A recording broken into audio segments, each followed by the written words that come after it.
Okay. Hello, Professor. So let me just maybe I'll introduce myself by telling you a story about one of the times we met. I'm sure you don't remember, but it was probably close to a decade ago. I came to New York for Left Forum, which is a conference that's held there, I think, annually. And we ran into each other there. And shortly before I saw you there, I'd seen an interview of yours where you'd complained about how people no longer read your books. So I came up to you and I said hi and I told you that I'm someone who actually does read some of your books. And you turned to a friend of mine and you said, "This guy's full of shit." So I sometimes tell that story when your name comes up in conversations. Um, and and many of us on the left obviously follow your work and what you write on the Israel-Palestine conflict. And every few years, whenever Israel starts bombing Gaza or doing something of that nature, I inevitably find myself reading one of your books. And this time around, I've had a long time to do that, and I've gone back, into your catalog and I most recently read The Rise and Fall of Palestine, which is one of your first books. I think it's probably the book or parts of it that you probably wrote right first. Although, from my understanding, it was the second book that was published after Image and Reality. They were both published at the same time. Uh, Okay. Originally, it was going to be one book, but it became two. And it's the book I'm least satisfied with. I never mention it for a very simple reason. I'm not a good creative writer, I'm a good expository writer. Hmm. And the rise and fall was too much dependent on having literary skills, which I don't possess. These things are just facts of life because you can't be a good literary writer unless you're constantly immersed in fiction, good fiction. You have to constantly be immersed in good fiction. Otherwise, it doesn't work. Literature is about sentence construction, obviously, but it's also a mastery of simile, metaphor. Uh, there are just so many facets of being a good writer that require both an immersion in fiction, quality fiction, and an immersion in quality fiction, as well as a knowledge of the natural world, a knowledge now of the scientific world, because that's the stuff. That's the stuff of um, of metaphor and simile. And there's no great writer who doesn't do a wonder with metaphor. I'll forever remember when I read War and Peace, and I think it was either St. Petersburg or Moscow. I can't remember. But Tolstoy has this wonderful metaphor trying to describe St. Petersburg or Moscow by using the metaphor of a beehive. And it was clear, Tolstoy was a landed aristocrat before he renounced his wealth. He knew nature. He knew nature. And you can't be a good writer unless you know nature. I don't. I'm a city boy. And the kinds of metaphors and the range of my metaphor, and I also am not knowledgeable in the sciences, the natural sciences. So the range of my capacity for metaphor and simile is very, very narrow. And if you spend your whole life, which I unfortunately did, fortunately or unfortunately, I believe it's both. If you spend your whole life reading very dry documents, which are devoid of adverbs, devoid of adjectives, every sentence is just subject, verb, object. When that's the stuff of your mental imagination, the writing can't but deteriorate. That's why lawyers are notoriously horrible writers because all they're reading are briefs. All they're But reading are briefs. I I have to tell you, I did find the book's writing to be different from your other work. and I quite liked the understated nature of it. Yeah. I didn't. So, I don't like it, though. I and have to. From what you wrote to me, it was interesting. I completely forgot, but you wrote to me uh, that Musa Abu Hashesh, who was a close friend of mine and worked for the duration of his adult life. He was the field worker for B'Tselem, the Israeli human rights organization, in the for the occupied territories, what were called back then occupied territories. Um, and he tried very hard to preserve his internationalist viewpoint. He was a committed and convinced communist in his youth, and part of communism is having the internationalist solidarity of the working class and so forth. But you quoted me as quoting him, as saying, I don't believe that anymore. I think they're all monsters. right. And it was interesting, Talking about the Israelis. the Yeah. Israelis. Yeah. And it was interesting for me to see that because I've just written something in which I said Israel is not a state, it's a death cult, in Hmm. which everybody relishes at this point. Everybody relishes in each Gazan life that's extinguished, which is why Netanyahu does it at this point. At this point, there is no Gaza. There's no Hmm. need each day. I just got an email. I just got literally this second. The person wrote, as of now, Israel has killed 76 Gazans today. There's no need for that. They won. It's over. There's no Gaza anymore. But he knows it plays well with his constituency. They relish it. Every Gazan that's killed, they're thrilled, they're euphoric, they're ecstatic. They are a nation of monsters. They are. They're a nation of monsters. When I say they, I don't just mean the elite. I mean the whole population across the board. They are a nation of monsters. Speaking of monsters, I'm wondering if we could briefly talk about the monsters closer to home. Um, so we are talking now a couple days after the U.S. election, and I feel like maybe we can sort of begin our discussion there, if that's okay.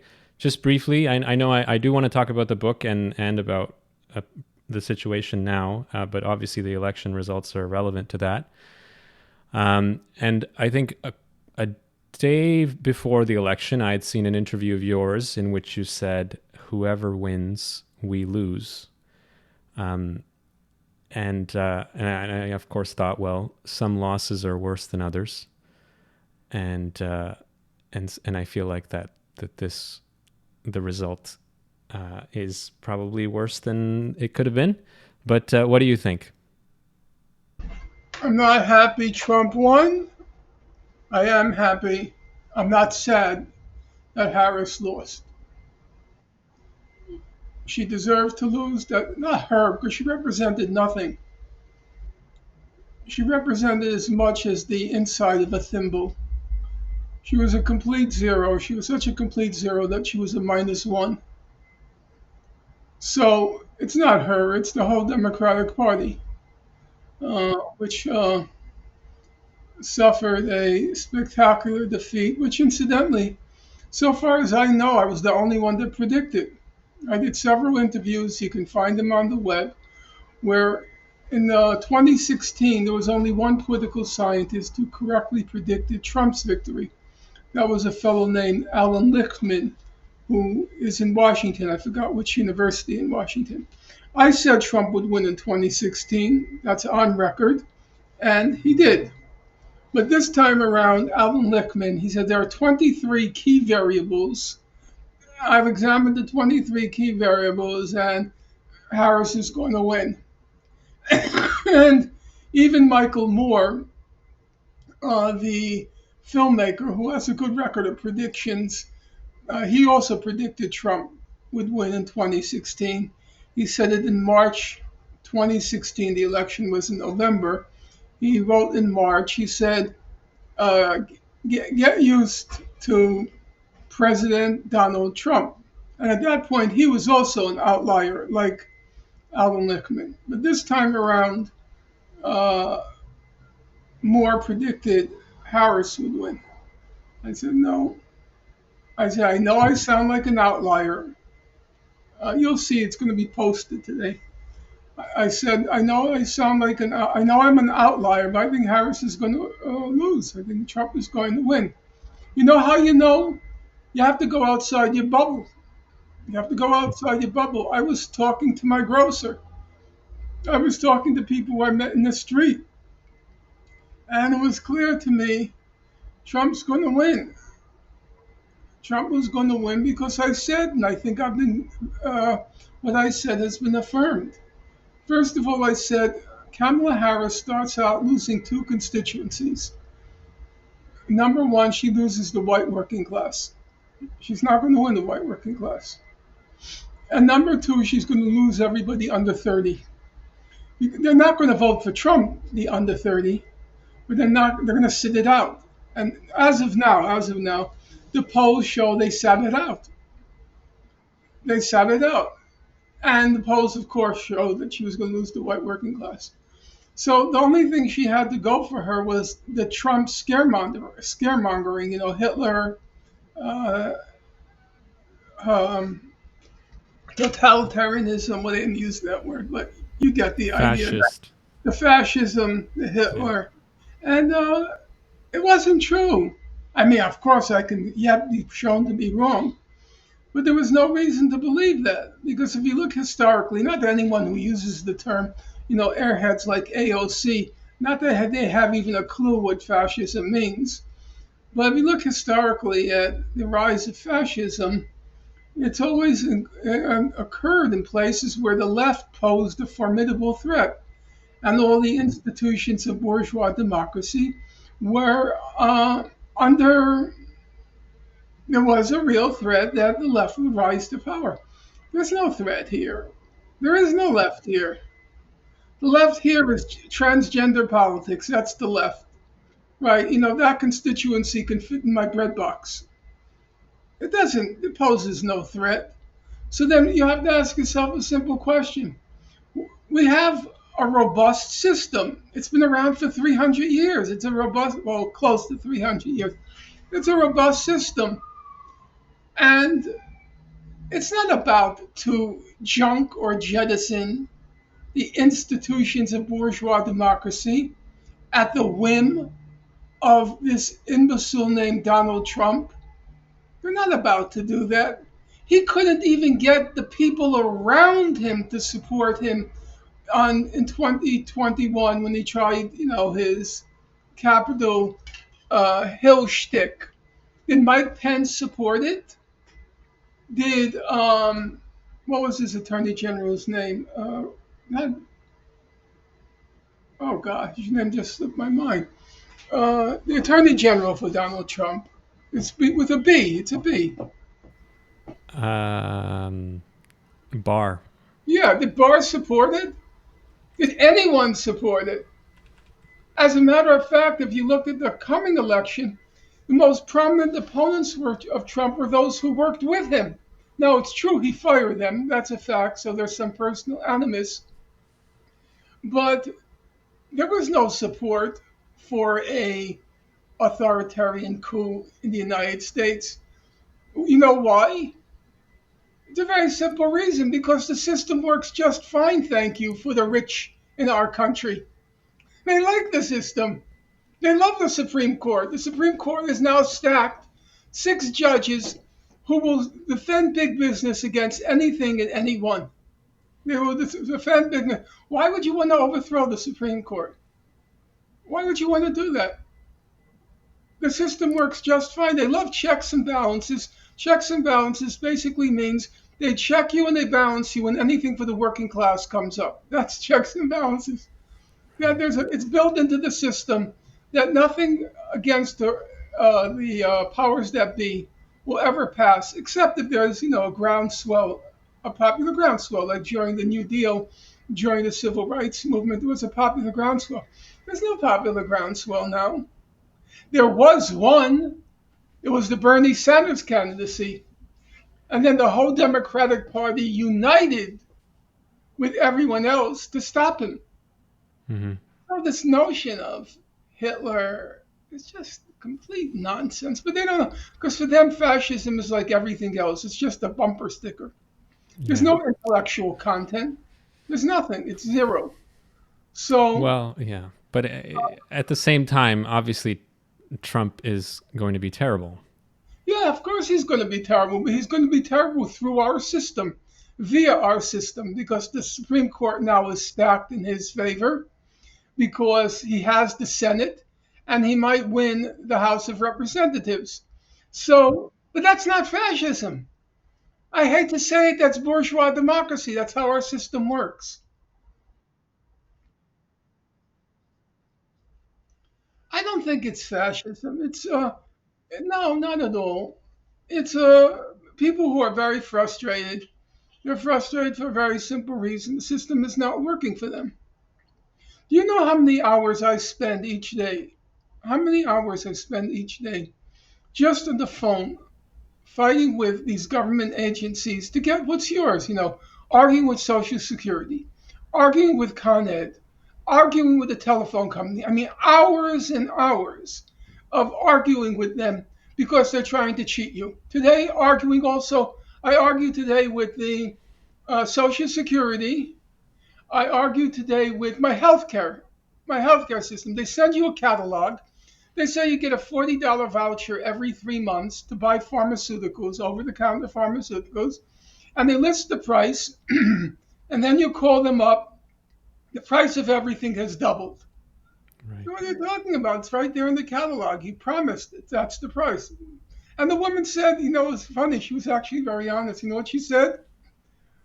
We're here not to supply health. We're here to make money.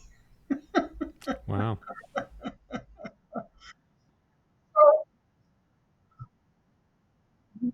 Uh, so, so people are very dissatisfied. They're frustrated. See, Bernie Sanders, he was commenting on the election, and most of what he said was true. Too bad he didn't also say that he didn't say it before the election. Now he's saying that the party has sold out to identity politics, the party has sold out the working class, and so on and so forth, all of which is true. But then you have such contempt for the American people, and here I'm referring to Bernie. You have such contempt for the American people that you don't say that before the election. You say, oh, Biden has been the best president for the American working class since the last 50 years, and Harris has been this, and oh, please. No, but in Bernie's defense, I did see some of his statements and some of his interviews. He did make it a point to say that we must distinguish between ourselves and the corporate Democrats, right? Yeah, That's but guess what? Biden and that's Harris were the corporate no, Democrats. that's prior to the election. He said that that's we have to make that distinction while at the same time, encouraging people to vote for Harris. Uh, which Now what he else is said, he going to do?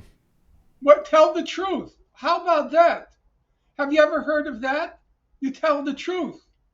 You can say, okay, I think Trump is going to be a disaster, but the fact of the matter is the Democratic Party is completely sold out. I will admit it, I will say it, but I still think we should vote for Trump. I mean, vote against Trump. You can tell the truth. I recognize there was an unbalanced judgment. On balance, I wouldn't support either of them. That's my judgment. But there's a difference between your political judgment and the facts. The facts are not susceptible to political judgment. The facts are the facts. As Vladimir Ilyich Lenin liked to say, quoting the old British proverb, he used to, in his writings, he used to say, facts are stubborn things. You tell the facts, the truth. Bernie, Joe Biden was a disaster. And if he hadn't been a disaster, you know what? Harris would probably have won.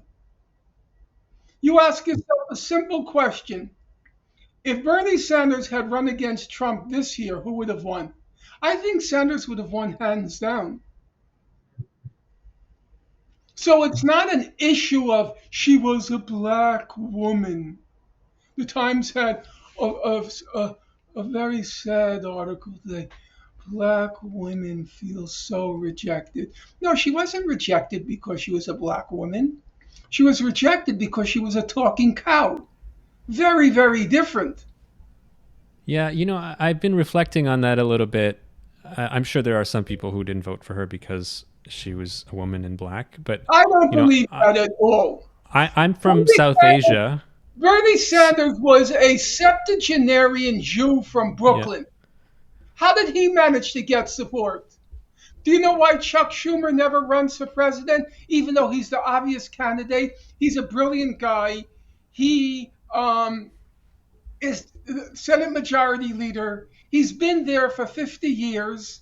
Why hasn't he run? You know why? Because he knows a Jew from Brooklyn doesn't have a snowball's chance in hell of winning. Why did they vote for Bernie? Because they didn't give a shit yeah, about whether he was Jewish or from Brooklyn or anything else. They liked what he was saying, his platform. Kamala Harris had no platform. She stood for absolutely nothing.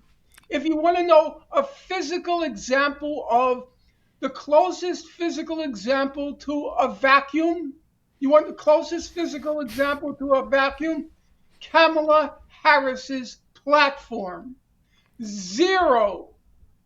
yeah. And then you're going to tell me it's because she's a black No, no, woman? no. I'm not telling you that. In fact, I was going to make an argument similar to yours. I was going to say that I'm someone I'm South Asian, and I've sort of been reflecting on this from that perspective.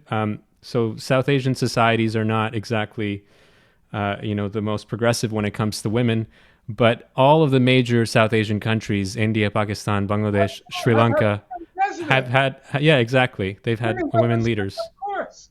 Yeah. That doesn't So, deter any. Mexico has a woman leader now, yeah. and Jewish, by the way. People Yeah. don't care about that. This is all excuse making. The Times with its insane identity politics.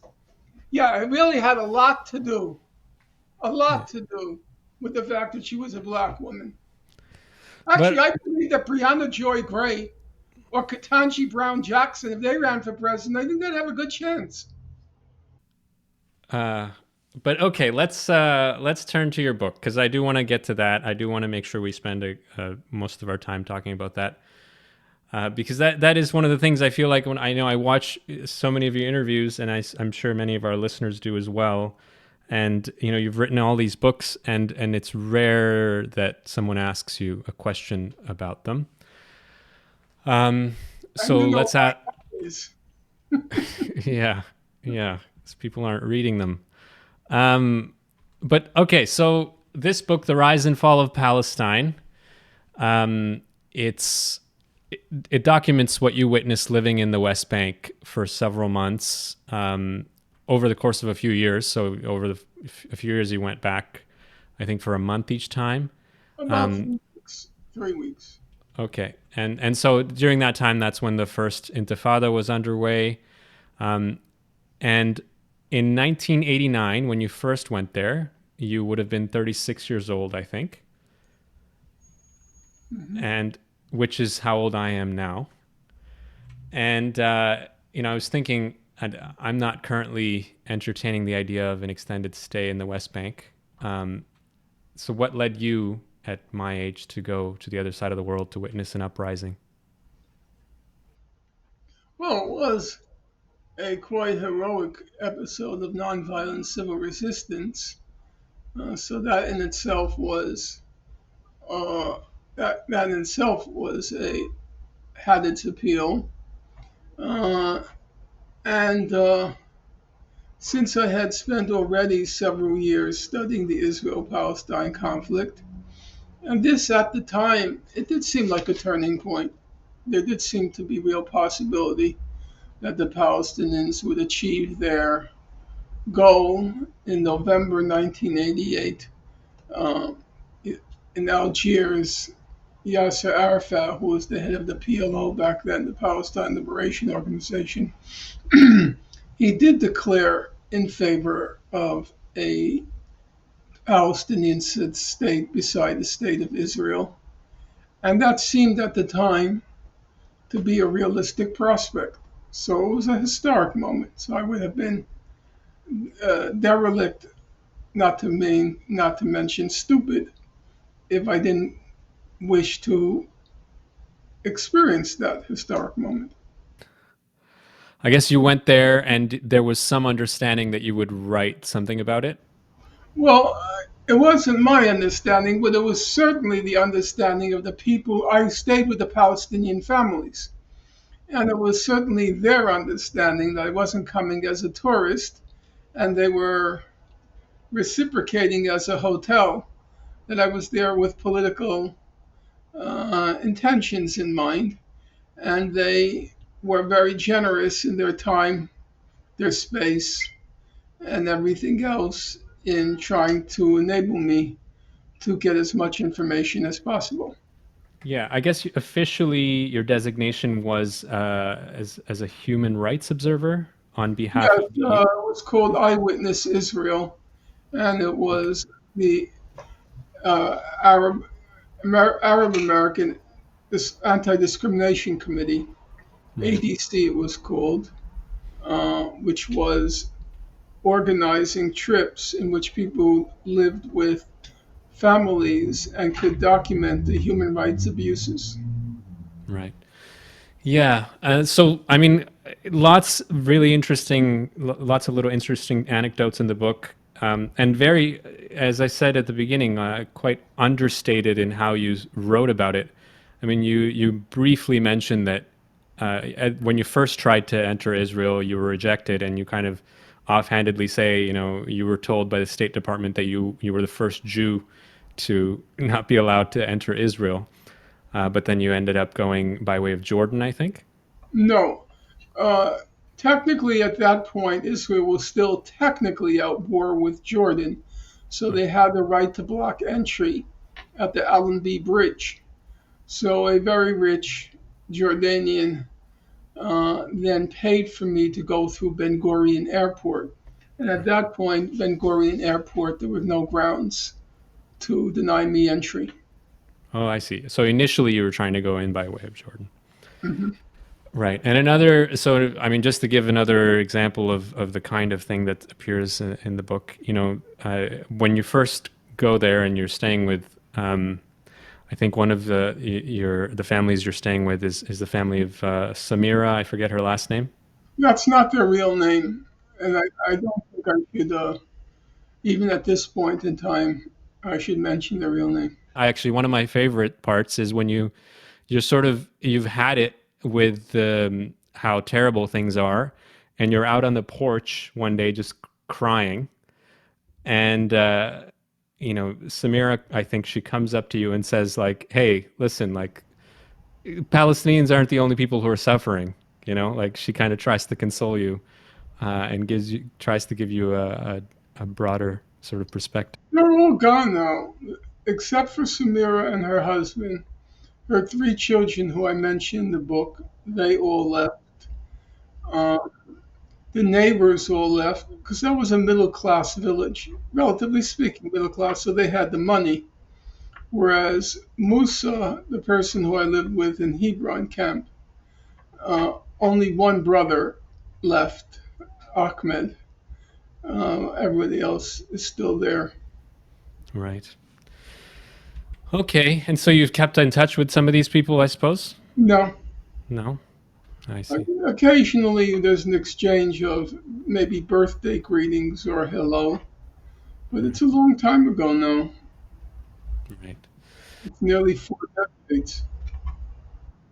Well, and you mentioned the kids, and one of the things that reading that book, one of the things that stands out is the situation of the kids in the West Bank at the time. There is this sort of disproportionate violence that's meted out towards them by the occupation forces, which seems to be in line with what's happening now. I mean, we hear about the disproportionate sort of targeting of children in Gaza, or maybe it's not disproportionate. Maybe it's just the fact that half of Gaza is children. And so if you're dropping bombs, you're going to half of the people you kill are going to be children. So maybe there, There's you also said too, besides that, and you're totally correct in every one of your delineations. You're completely correct, but there is also systematic targeting of children. right. The doctors who were in Gaza, the foreign doctors who were in Gaza, said that it was clear that children were being targeted in the skull and in the chest. Well, and one of the things you write about in Rise and Fall of Palestine is well, there's a section where you discuss various human rights reports and what they say about the treatment of children. And you reference a case of, quote, a 10-year-old beaten so black and blue during an army interrogation that he was left looking like a steak. The soldiers weren't bothered even when they later learned that the boy was deaf, mute, and mentally disabled. Which is actually useful to remember because everybody or most people pretend as if whatever Israel quote unquote overreaction, it's because of what happened October 7th. That's Mhm. not true. This is how Israel has carried on long, long before, 4 decades before October 7th.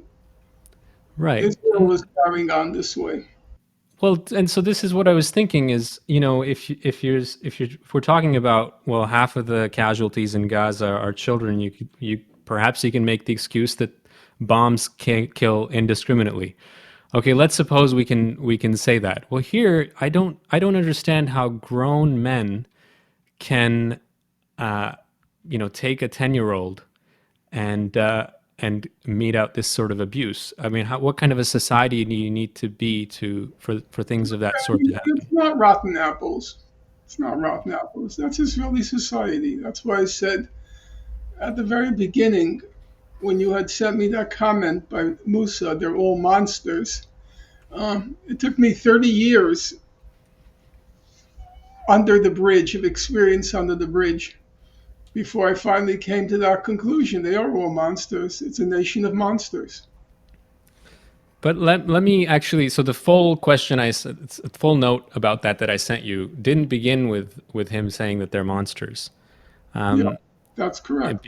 Because in the first chapter of the book, there's actually a moving passage that while I was reading it, I sent this passage to a lot of my friends who I'm sure some of them will be listening, so they'll recognize it. But you talk about how, quote, Palestinians, you met Palestinians whose refinement of sensibility and intellect prepared them to articulate the special insights into the human condition that occupations afford. And you go on to talk about Musa, who's someone who faced imprisonment and torture for a long time, and who ended up telling you that, and this is his words, that hate is a wasteful emotion. That he didn't hate anyone, he didn't hate the Israelis. And then by the end of the book, in the epilogue, you again report on Musa's perspective, and this is by the time of the end of the Intifada and the signing of the Oslo Accords. And he has a very different perspective. He says, I hate them, that is the Israelis. I didn't used to, now I do. They're monsters. So you say for you it took you much longer time to get to that place, but yeah, over the course of a few years, how did someone like Musa go from hate is a wasteful emotion to hating Israelis? You have to experience it on a daily level. And then you have to experience it out of the bubble, which is to say, Musa's family grew up in a refugee camp, for war refugee camp, which is outside Hebron, Al Khalil. And he was the oldest of 27 children. And so that's a huge responsibility, especially in Arab society when you are the eldest. And he saw what they experienced on a daily level, the hopelessness, the brutality. So I didn't see that on a daily level. I saw it as a tourist sees it, as a passing image. So when you experience it in a daily level, it's not such a long leap. It's not such a big leap from uh, I refuse to hate to I now hate. But see, to me, it came across as, his own personal experience of the repression didn't move him to hate. Uh, I but don't it think it was was his personal experience. I think it was experience of his camp. okay.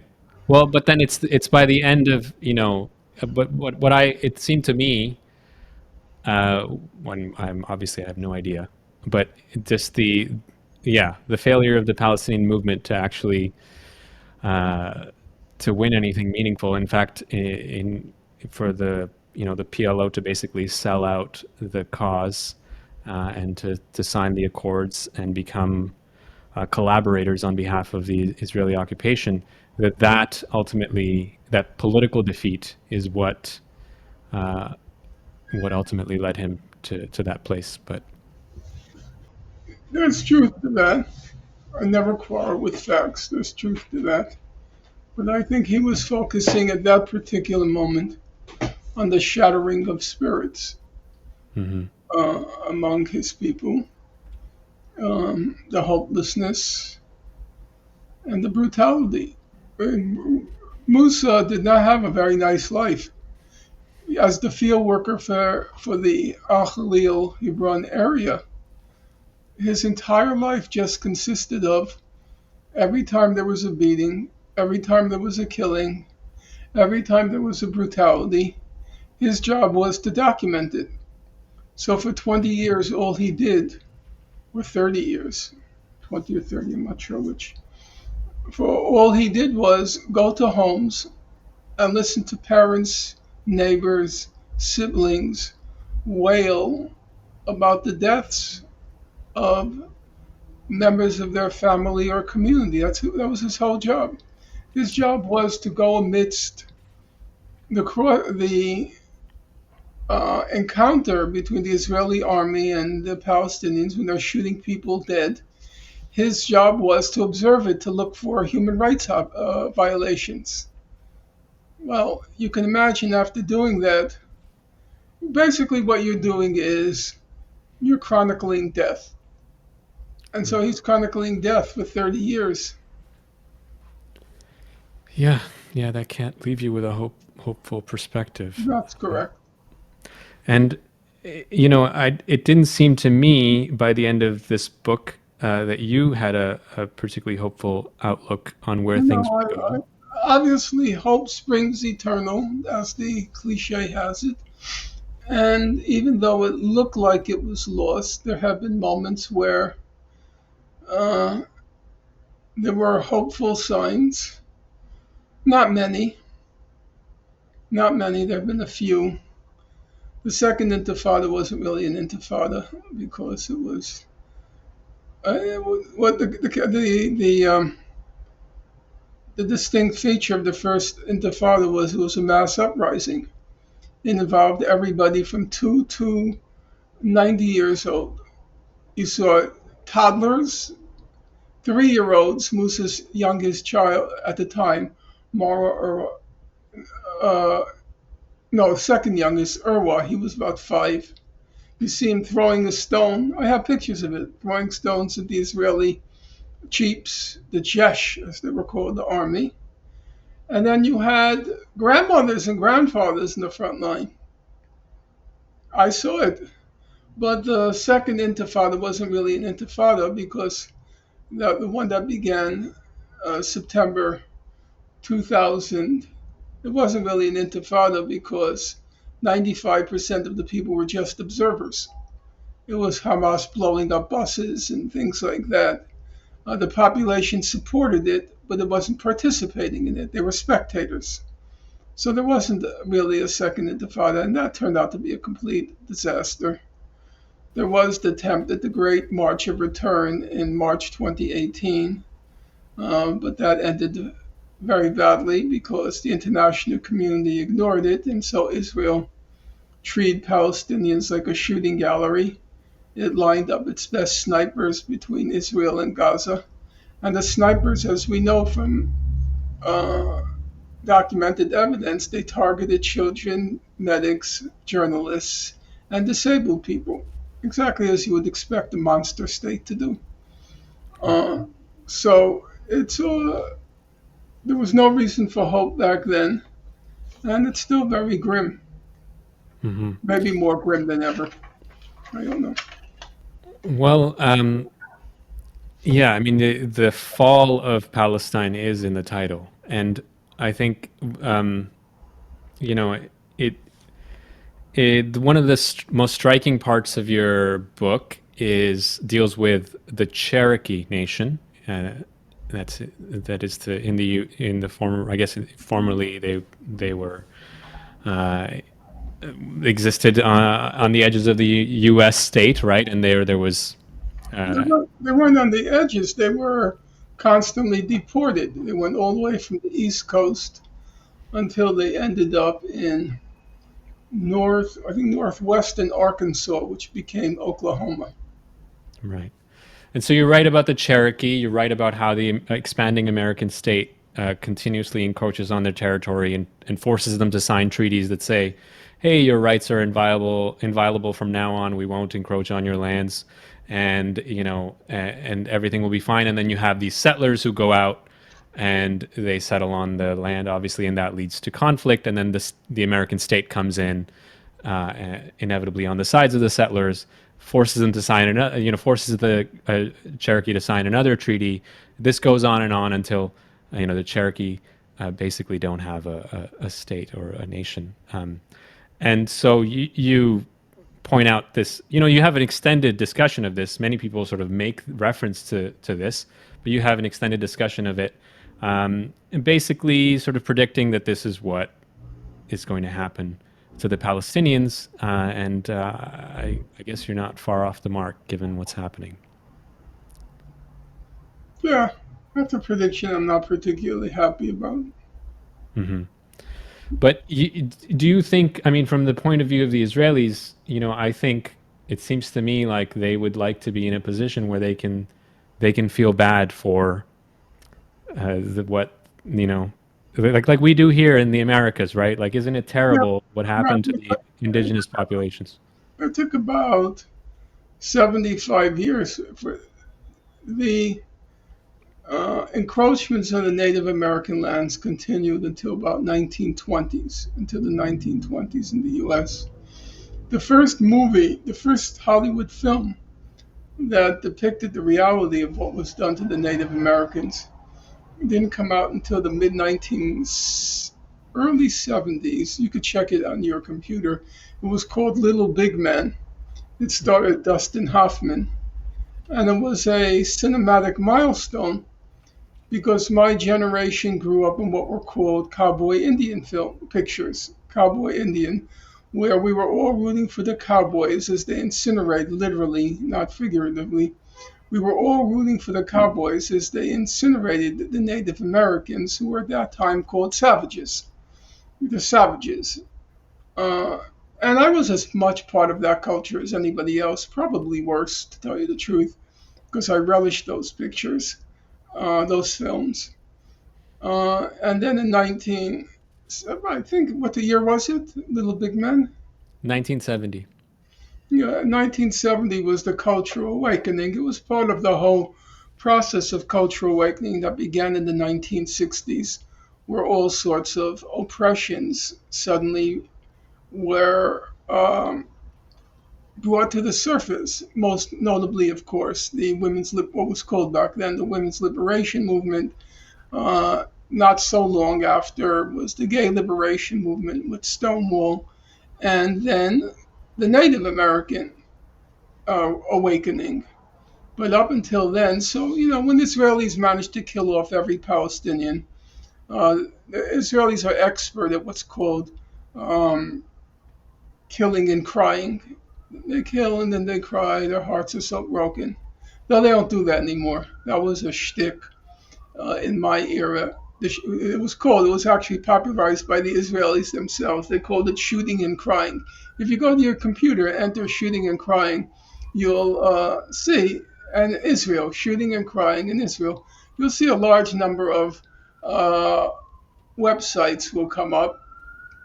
But that's over. Now they, as you can judge from the videotapes coming out of Gaza, they don't cry anymore. They're cheering. They're monsters. There's a Wikipedia page on shooting and Yeah, crying. it was very common back then. But that's over. That era has passed.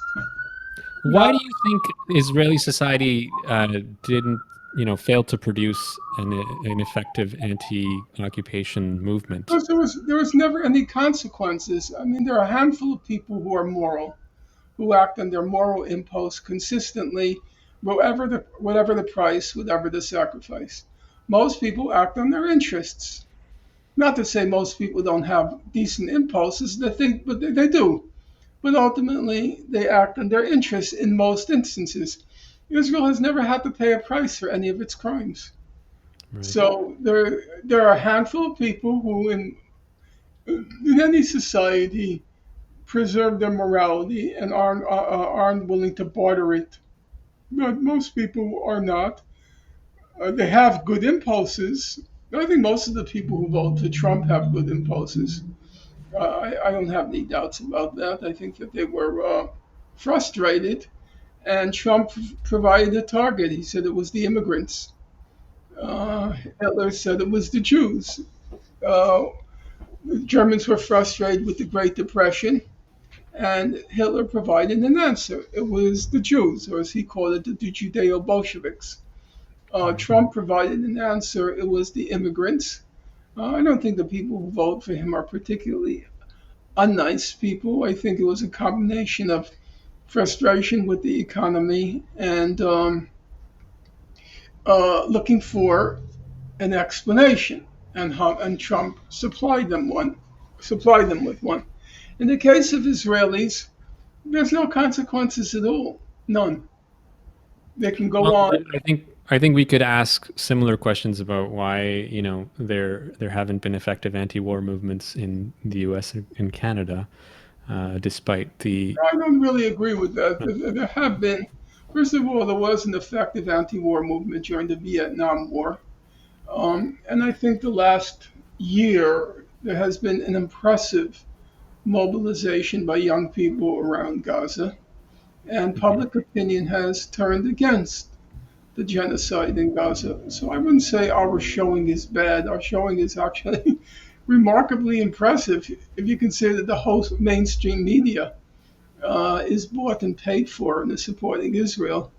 The fact that so much of the truth has managed to penetrate is breathtaking. You take the case of the UK, the last polls show that a plurality of Brits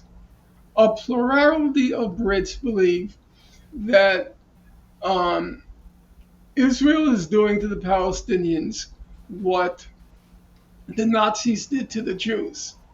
Now, British mainstream culture is as horrible as ours when it comes to Israel. I mean, awful, Right. awful. But a lot of the truth came through, and I think it's been very impressive. Obviously, it's now been repressed on the college campuses because the Jewish supremacist billionaire class has managed to suppress it. It just told the uh, college boards of trustee, unless you repress the demonstrations, repress the encampments, you're not getting our alumni money. And that's quite a lot of money. It's a lot of money.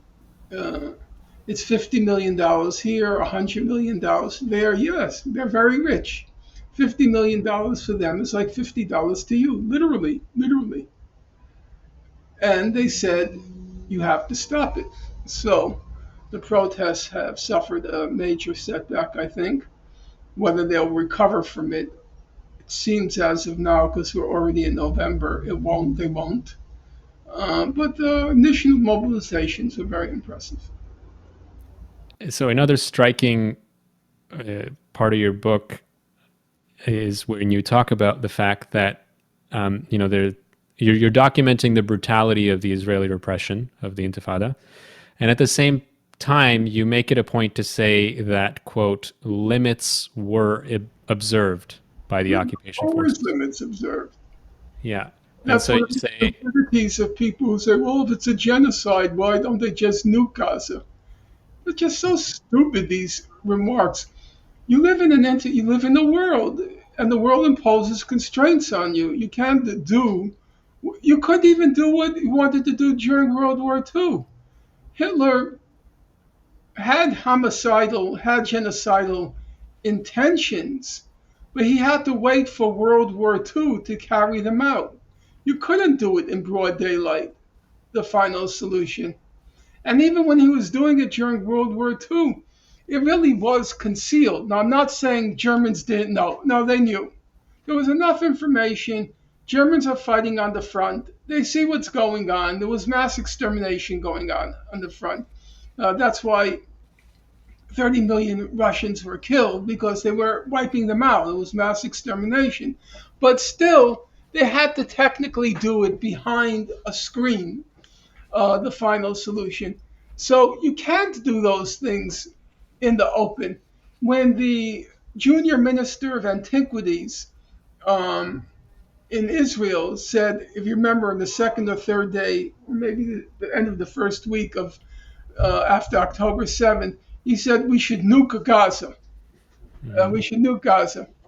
That's what they all think. But you can't say that, and you can't do it in broad daylight.